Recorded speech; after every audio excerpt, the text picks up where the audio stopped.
everyone, welcome back to Shilpreeti Learning. Today we are starting a new chapter, that is elasticity of demand. ठीक है, this is the chapter number 4 for microeconomics class 11th. So अभी हमें elasticity of demand पढ़ना है. इसकी हम 3 videos बनाएंगे. मैं इसके 3 पार्ट में से फिनिश करेंगे क्योंकि ये बहुत इंपॉर्टेंट है और प्रैक्टिकल्स हैं इसके अंदर, तो इसे समझना इंपॉर्टेंट होगा. तो अभी इस वीडियो में हम elasticity, types of elasticity, price elasticity and methods of calculation देखेंगे. ठीक है, तो सबसे पहले हमें इलास्टिसिटी पढ़ना है. This is point number 1, part number 1. And then types of elasticity, उसके बाद पढ़ेंगे price elasticity and methods of calculation. इसके पहले हम रिवाइज करते हैं कि हमने जो हमारी लास्ट वीडियो थी डिमांड मीन्स, जो हमारा लास्ट चैप्टर था डिमांड, उसमें हमने क्या पढ़ा था. सबसे पहले जो था उसमें हमने लॉ ऑफ डिमांड जो पढ़ा. लॉ ऑफ डिमांड के अकॉर्डिंग हमने पढ़ा था कि प्राइसेस और क्वांटिटी डिमांडेड दोनों के बीच में होता है इनवर्स रिलेशनशिप. ठीक है, हमने ये पढ़ा था. इसके बाद जो हमने इंपॉर्टेंट फैक्ट्स पढ़े थे अबाउट लॉ ऑफ डिमांड, हमने क्या पढ़ा था उसमें कि लॉ ऑफ डिमांड जो होता है वो सिर्फ क्वालिटेटिव रिप्रेजेंटेशन देता है. Qualitative means what? Qualitative change बताता है कि प्राइस के इंक्रीज या डिक्रीज से क्वांटिटी कैसे रिएक्ट करेगी, लेकिन वो क्वांटिटेटिव डिटेल्स नहीं देता कि वो कितना रिएक्ट करेगी. For example, according to law of demand, क्या होगा? अगर मैं कहूँ कि प्राइसेस इंक्रीज हो गए हैं 10 रुपीज से वो इंक्रीज होके 12 रुपीज हो गए. ठीक है, अगर मैं ये कहूँ तो law of demand will say कि क्वांटिटी विल फॉल. बस इसके अलावा लॉ ऑफ डिमांड के पास और कोई स्टेटमेंट नहीं है. ठीक है, साथ में क्या कहेगा? अदर फैक्टर्स रिमेनिंग कांस्टेंट, क्योंकि प्राइस से रिलेटेड है, हमें प्राइस की स्टडी करनी है इसीलिए. तो ये आता है लॉ ऑफ डिमांड के अंदर. But if we want to study कि क्वांटिटी डिमांडेड कितने से गिरेगी, मींस कि उसमें कितना चेंज आएगा, ये स्टडी करने के लिए हम इलास्टिसिटी ऑफ डिमांड पढ़ते हैं. ठीक है, तो आगे बढ़ते हैं. फिर इलास्टिसिटी पे पहले पहुंचते हैं कि इलास्टिसिटी होती क्या है. इलास्टिसिटी ऑफ डिमांड आए हम यहाँ पे. इसमें क्या है, पहले तो इलास्टिसिटी का मीनिंग क्या है. इलास्टिसिटी का मीनिंग अब आपको समझ आ गया होगा. इलास्टिसिटी का मीनिंग क्या है? चेंज. ठीक है, कि चेंज ऑफ डिमांड क्या है और कैसा चेंज? Percentage change. ठीक है, तो इलास्टिसिटी की जो डेफिनेशन है, definition is it refers to percentage change in demand for a commodity with respect to percentage change in any of the factors affecting demand for the commodity. इसका मतलब क्या हुआ कि किसी भी commodity के लिए, suppose the commodity is X, इसकी जो डिमांड है वो इसी के प्राइस या इसकी किसी और फैक्टर की वजह से इफेक्ट होगी. कितनी इफेक्ट होगी वो बताएगी हमारी elasticity of demand. Means what? कि अगर if there is a percentage change in any factor में क्या आएगा? इसका प्राइस, इसके सब्स्टिट्यूट, इसकी कॉम्प्लीमेंट्री गुड्स का प्राइस, पीपल की इनकम, पीपल का टेस्ट प्रेफरेंस, एक्सपेक्टेशन, सारे फैक्टर्स आ जाएंगे. ठीक है, तो उनके अंदर अगर कोई परसेंटेज चेंज आ रहा है तो उस परसेंटेज चेंज की वजह से इसकी डिमांड में कितना परसेंट चेंज आएगा, ये हम स्टडी करते हैं इलास्टिसिटी ऑफ डिमांड में. ठीक है, सो इसका फॉर्मूला क्या है? ईडी रिप्रेजेंट करता है elasticity of demand. So it is equals to what? Percentage change in demand for X above means over percentage change in factors affecting demand of X. ठीक है, ये जो फैक्टर्स अफेक्टिंग है इसमें अदर फैक्टर्स नहीं है, इसमें सारे फैक्टर्स हैं. प्राइस भी है, प्राइस ऑफ रिलेटेड गुड्स भी है, इनकम भी है, टेस्ट एंड प्रेफरेंस भी है, फ्यूचर एक्सपेक्टेशन भी है. ठीक है, ये सारी चीजें हैं इसके अंदर. ठीक है, तो अब आगे पढ़ते हैं टाइप्स ऑफ इलास्टिसिटी. कितने टाइप्स ऑफ इलास्टिसिटी है हमारे पास? So next topic, types of elasticity. 3 elasticity दी है हमारी बुक में. Number 1 is price elasticity, number 2 is cross elasticity and 3 is income elasticity. और एक और बात, हमारे सिलेबस में सिर्फ प्राइस इलास्टिसिटी ही है. ठीक है, बाकी दोनों ये हमारे सिलेबस में नहीं है तो हम इसे नहीं पढ़ेंगे. बट मैं आपको बता देती हूँ कि इन तीनों में बेसिकली क्या होता है. सबसे पहले प्राइस इलास्टिसिटी है. प्राइस इलास्टिसिटी में आपको प्राइस से पता चल रहा होगा कि क्या होगा. ठीक है, क्या होगा? इलास्टिसिटी क्या है? इलास्टिसिटी ऑफ डिमांड क्या है? डिमांड में percentage change due to any factor, है ना. तो प्राइस इलास्टिसिटी क्या होगी? डिमांड में percentage change due to price. ठीक है, ये फैक्टर में ही आता है ना. तो जब हमने हाईलाइट करा प्राइस इलास्टिसिटी, तो इसका मतलब ये होगा कि elasticity of demand due to price, यानी कि percentage change in demand due to what? Due to the price. Price किसकी? प्राइस उसी पर्टिकुलर कमोडिटी की. ठीक है, अब नेक्स्ट क्या है हमारा? Cross elasticity. Number 2 is cross elasticity. ठीक है, हालांकि सिलेबस में नहीं है बट हमें पता होना चाहिए. तो क्रॉस इलास्टिसिटी में क्या होता है?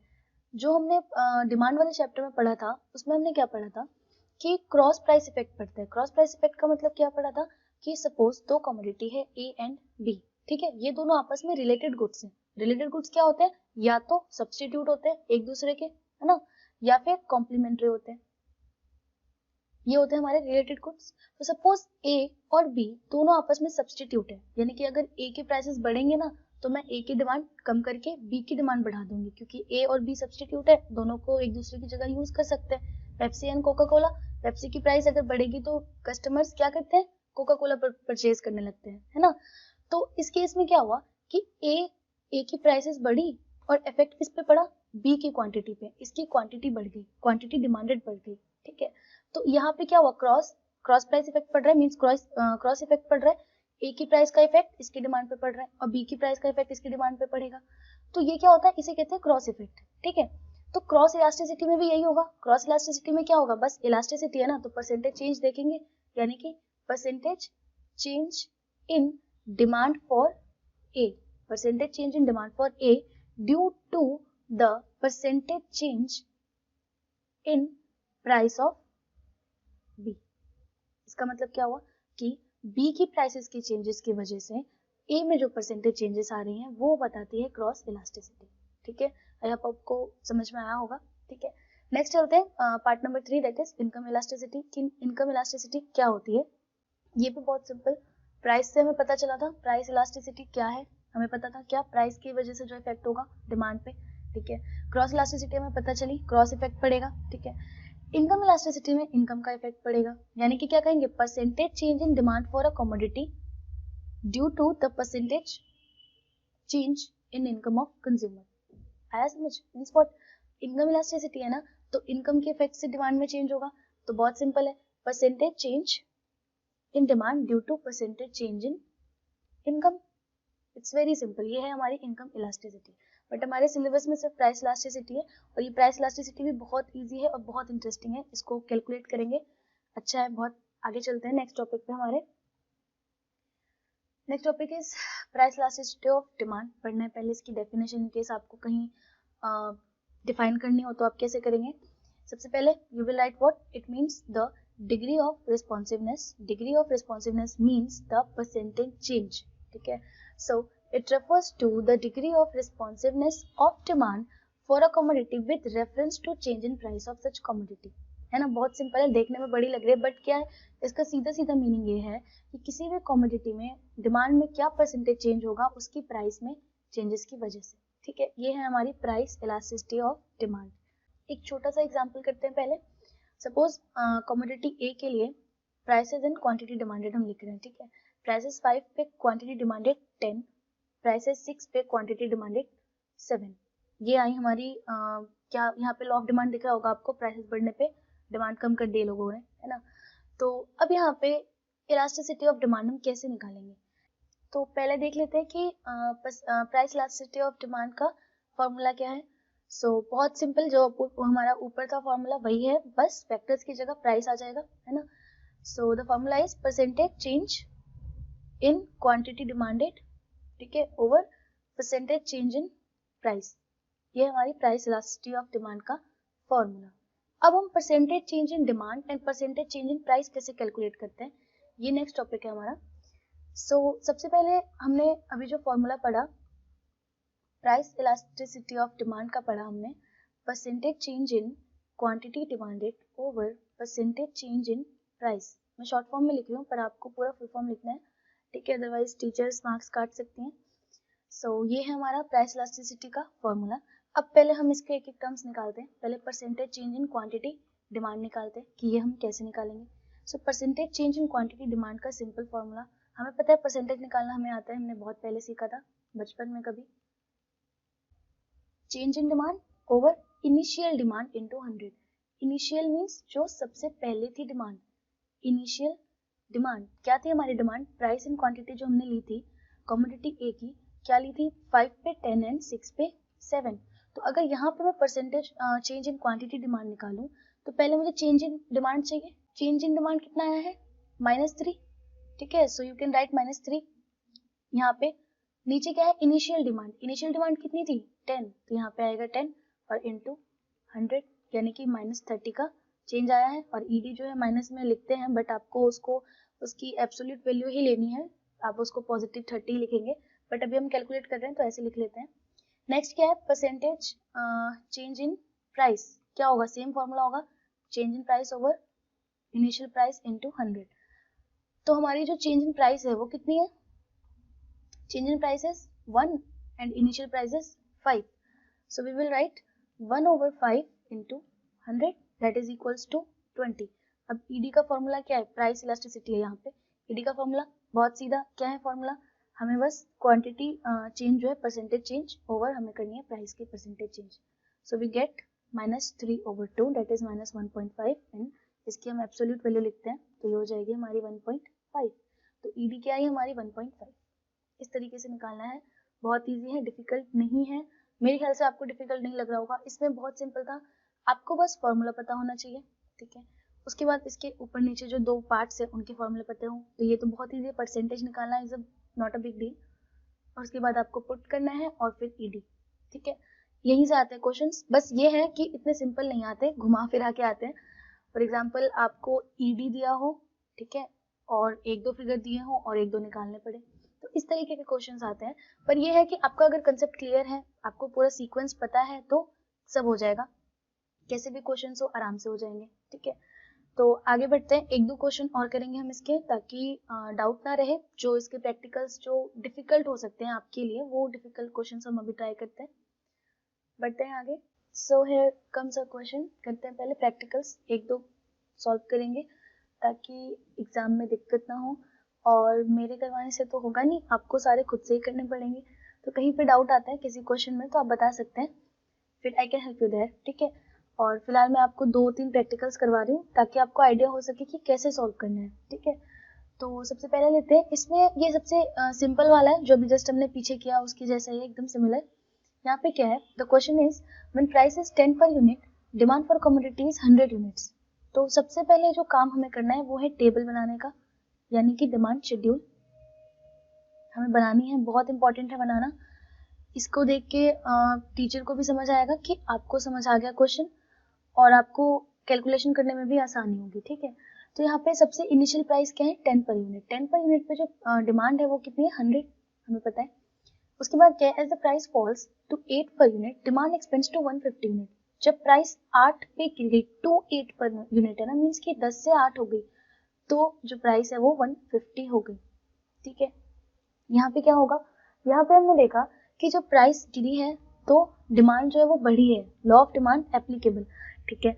अब इसको हमें कैलकुलेट करना है, इसकी निकालनी है ईडी। तो हम क्या करेंगे, सबसे पहले लिखेंगे फॉर्मूला क्या है हमारा, प्राइस इलास्टिसिटी ऑफ डिमांड का।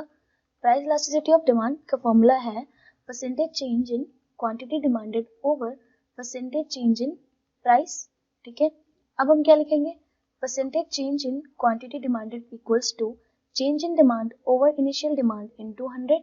तो यहाँ पे चेंज इन डिमांड कितना है, 50 ओवर क्यू, यानी कि इनिशियल डिमांड कितनी है, 100 इनटू 100, तो अल्टीमेटली जो आया वो आया 50%, ठीक है। 50% का चेंज आया है, दिख भी रहा है हमें, 100 से 150 हो गया तो 50% का ही चेंज है ये। उसके बाद नेक्स्ट पार्ट जो हमें निकालना है वो है percentage change in price. Percentage change in price क्या है, change in price over initial price into 100।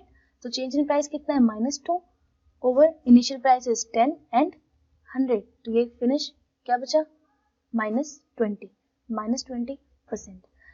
Now ED निकालनी है, तो ईडी क्या होती है हमें पता है, फॉर्मूला लिख देना। उसके बाद हम क्या लिखेंगे, 50% over -20%, that is equals to what, 5/2 minus का, और माइनस हम लेते नहीं है, एब्सोल्यूट वैल्यू लेते हैं, तो ये हो जाएगा 2.5। तो ईडी क्या आई हमारी, 2.5।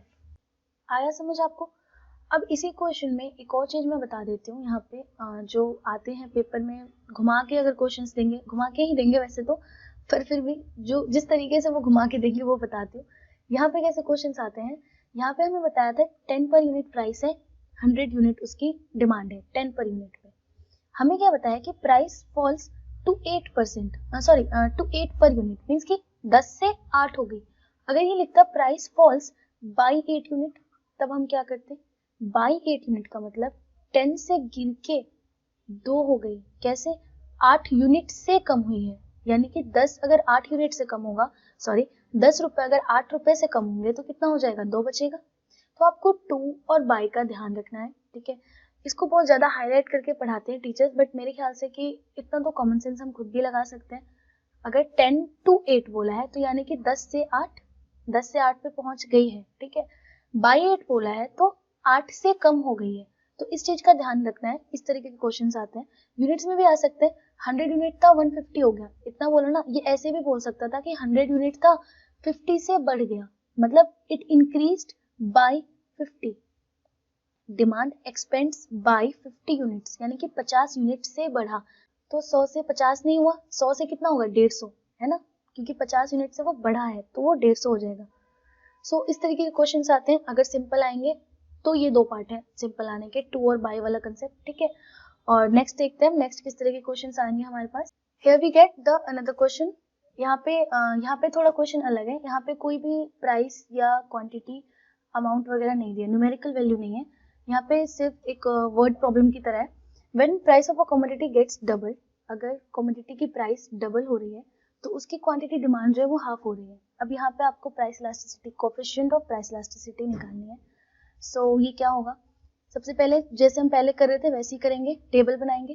प्राइस हमें नहीं पता तो हम P1 लेके चलते हैं कि P1 पहले प्राइस थी, उस पे जो क्वांटिटी डिमांड थी वो थी Q1। अब जो हमें बोला गया है वो कहा है कि प्राइस डबल हो गई, यानी कि 2P1 हो गया, ठीक है। इसकी वजह से जो हमारी क्वांटिटी डिमांडेड थी वो हाफ हो गई, यानी कि Q1/2, ठीक है। तो यहाँ पे तो पहले सीधे सीधे दिख रहा है कि यहाँ पे जो चेंज आया है वो इंक्रीज है, और कितना इंक्रीज है, पूरा 100% का इंक्रीज है। P प्लस P हो गया, पूरा 100% इंक्रीज हुआ है तो ये 2P हुआ। और यहाँ पे क्या हाफ हो गया, यानी कि 50% का डिक्रीज है।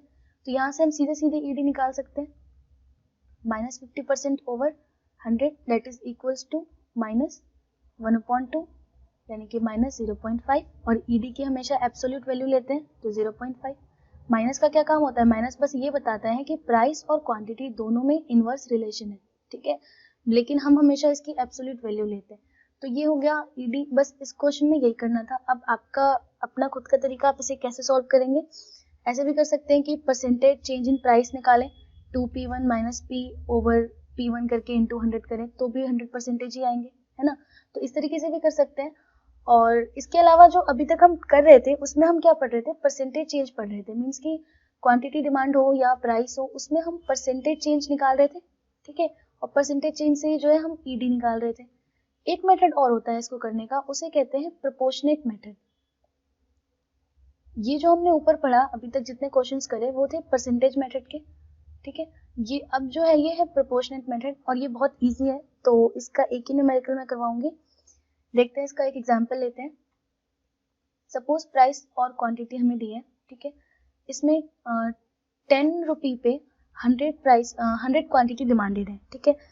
और इसकी जो प्राइस है वो कम होके 8 यूनिट्स हो रही है। तो अब इसमें इनवर्स रिलेशन है तो डिमांड बढ़ेगी। सपोज डिमांड बढ़ के 120 हो गई, तो इसमें हमें लगाना है प्रोपोर्शनेट मेथड। प्रोपोर्शनेट मेथड कैसे लगाते हैं, इसका फॉर्मूला है सीधा सीधा delta Q over delta P into P over Q, ठीक है। इसको देख के ज्यादा कंफ्यूज होने की जरूरत नहीं है। ये जो है परसेंटेज वाला जो मेथड था उसी से डिराइव है, जैसे कि delta Q over Q into 100 था, ये था हमारा परसेंटेज चेंज इन डिमांड। और इसके अपॉन हम क्या लगाते हैं, परसेंटेज चेंज इन प्राइस। तो इसके अपॉन अगर हम लगाएं परसेंटेज चेंज इन प्राइस तो अल्टीमेटली जो है ये equals to delta Q over delta P into P over Q ही होगा, ठीक है। तो इसीलिए सिमिलर है ये परसेंटेज मेथड के, बस इसका फॉर्मूला ये है। तो अब इसमें हमें पुट करना है डेल्टा Q कितना है, चेंज इन क्वांटिटी कितना है 20, तो 20 आएगा।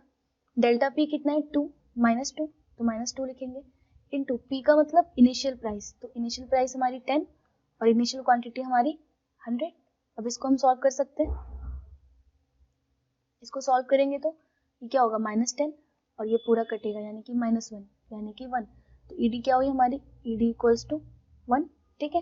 तो ये था प्रोपोर्शनेट मेथड। इसमें भी सेम वैसे क्वेश्चंस आ सकते हैं, ED गिवन हो और कहीं प्राइस ना गिवन हो या कहीं क्वांटिटी गिवन ना हो।